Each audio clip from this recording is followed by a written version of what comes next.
രണ്ട് ചിന്തിക്കാം. ഒന്ന് നമുക്ക് നോർത്ത്, സൗത്ത്, വെസ്റ്റ്, ഈസ്റ്റ് അങ്ങനെ നാലായി തിരിക്കുന്നുണ്ട് ഡയറക്ഷനായിട്ട്. അതേപോലെ നമുക്ക് ഒരു ദിവസം എടുക്കുകയാണെങ്കിൽ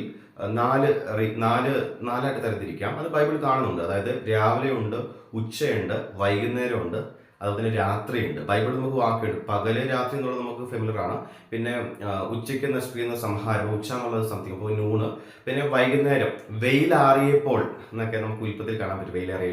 വെയിലാറിയപ്പോൾ ദൈവം ആദാമിനോടും ഹവ്വയോടും സംസാരിക്കാൻ വേണ്ടി തോട്ടത്തിൽ വന്ന സമയം.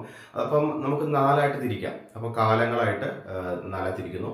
പിന്നെ ഞാൻ പറഞ്ഞ പോലെ നോർത്ത്, ഈസ്റ്റ്, സൗത്ത്, വെസ്റ്റ്. അപ്പം ഞാൻ അതിൽ ചുരുക്കി പറയുകയാണെങ്കിൽ ന്യൂസ് അല്ലേ, അതായത് ഇപ്പം നോർത്ത്, ഈസ്റ്റ്, അതുപോലെ തന്നെ വെസ്റ്റ്, സൗത്ത്, ന്യൂസ്. അപ്പം ഞാൻ ചിന്തിക്കുന്നത് നമ്മൾ ഗുഡ് ന്യൂസ് നമുക്ക് സുവിശേഷം 4 ഉണ്ട്. അപ്പോൾ സുവിശേഷം 4, അപ്പം അങ്ങനെ അത് ലോകം മൊത്തം സുവിശേഷം അറിയാം. ഭൂമിയിൽ എന്നും ഭൂമിയിൽ എവിടെയും 4. അപ്പം ആ രീതിയിലൊക്കെ നമുക്ക് 4 ചിന്തിക്കാം.